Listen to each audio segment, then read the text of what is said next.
Hello and welcome back to our last video in our video mini-series on 20th century composers. We are going to get a little bit into the 21st century today. We just have two composers left, so we'll get right into that. We're actually going to talk about minimalism just for a brief second before we introduce our other two composers. But after our last video, all these people actually using all these random things, they're trying to make all these songs as complex as possible. Minimalism actually focuses on simplicity and music free of emotion, and it embraces all these ideas that a lot of these other people were trying to get rid of because of the war and stuff. So these two next composers that we're going to be talking about are actually transforming us from all of that into the actual idea of minimalism that we think about when we hear the word. So our first lady, and I'm probably going to butcher her name, but it's okay, is Sofia Gubadulina. And she was born a Soviet citizen, and she was actually born into... It sounds like a toot. She was born in Soviet Russia, and at the time it was highly atheist. So what's really interesting about what Bailey's going to talk about how she writes her stuff is just keep that in mind. So she did have interest in spirituality, particularly Judaism, through a bunch of composers that she was interested in. She liked to listen to the music and think about that spirituality, but she had to keep that a secret from her family and just everyone in her country as well, because just religion in general was very frowned upon in the Soviet Union. Her style specifically focuses on abstract religious music and broadly religious and spiritual. So when you listen to some of these things, and we'll keep talking about it, just keep that in mind. And also, she happened to study composition and piano at the Kazan Conservatory, so she was highly trained. And at the time that she was at the conservatory in the 50s, Western contemporary music was banned. So instead of nowadays, where a lot of colleges, they'll have searches through dorm rooms looking for alcohol and drugs, they went searching through the dorms, making sure people didn't have Western contemporary music scores. It's a wild time in the 50s in the Soviet Union. So she actually composed a score for The Adventures of Mowgli, which is the Russian animated adaptation of the Jungle Book, which is kind of cool. And she also composed an homage to T.S. Eliot, who was a poet. So she definitely had interest in composing based on literature along with the spirituality, and that kind of connects in the composition that we're talking about today. So we will be listening to Rejoice, which is the sonata for violin and violoncello, movement number 5, which is Listen to the Still Small Voices Within. And it is inspired by an 18th century devotional text, and it exploits all of the different ways instruments can be used, especially for the violin. You will hear that in this piece. And it just uses idiomatic capabilities and uses the chromatic scales and a lot of chromaticism, as most 20th century composers do, but also uses a lot of really cool tremolos and harmonics and glissandi with the violin. So it's interesting to listen to, but also the technicality of this piece is probably the best part about it. And then her idea that she had for this piece was it was supposed to express transcendence from ordinary reality to joy. So keep an open mind when you listen to this, and hopefully you enjoy.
talk about Caroline Shaw, and she's a newer composer.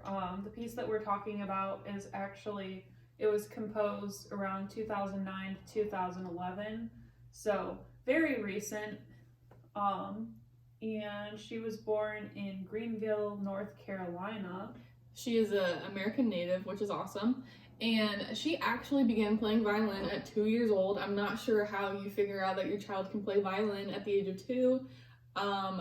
But she can, and that's amazing, so good for her. Yeah, I know some of us were running around with sticks. And let me see what you have! No! Oh my god, why does he have Jumping off of porches with said sticks and scarring our faces permanently at 2 years old, but good for her. Anyway, she got a Bachelor of Music in Violin Performance from Rice University in 2004. And something that's interesting about her is she has some interesting family members going back that Kate will talk about. So, as we were doing research about Caroline Shaw, because we actually haven't talked about her in class yet, we were deep looking, and Shaw's great-great-grandfather and great-great-granduncle, whose names are Chang and Eng Bunker, happened to be the famous conjoined twins from Thailand. It wasn't Thailand at the time, but they actually toured, and it's a very famous picture of these conjoined twins, so we'll pop that in there for just a second.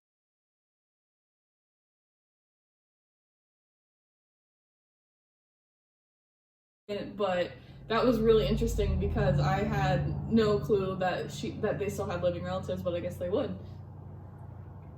And going off of that really interesting tangent, she did get her master's degree in violin from Yale in 2007. So she has 2 different degrees, and she's highly educated and is a phenomenal performer.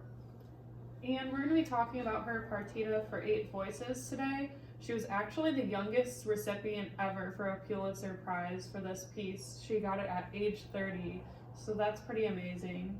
And the piece is really interesting and very intricate, and it just uses different rhythmic things with the 8 voices, and Kate will talk more about that. So in our nom, it kind of briefly mentions how she has these kind of different patterns at the beginning, and then it goes from, it sounds like organized chaos to all of the voices are actually singing pitches, and then it goes back and forth.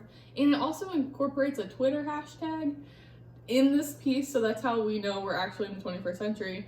But at the very end of our nom, it says that if you're listening to it, it's supposed to give a almost satisfying finish. So you can decide, we'll play the last half of this, decide if it makes you feel that way or not. It's very interesting to listen to, but hopefully you like it, so. 7th and 88th points are located symmetrically across the central vertical axis of the wall. From the 45th, the 28th, and the 65th points in that order.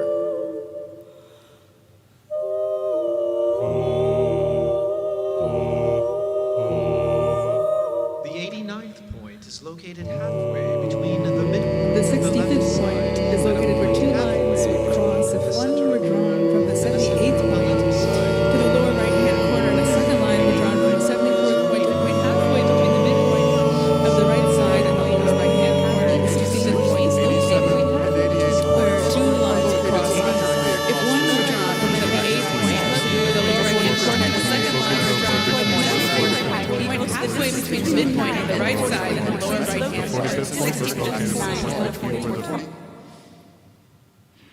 Located at a distance between the 9 and the 44th point halfway between the midpoint of the right side and the distance between the 9 and the 46th point is the right-hand corner. The 8th point is and the 41 and the 44th and the 9 and the 42nd and the 42nd. Like you said, the 8th point would point halfway between the midpoint.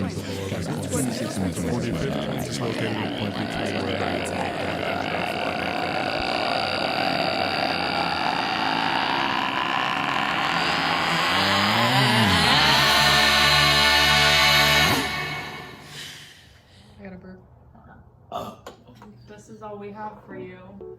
Forever. Anything to say, Kate?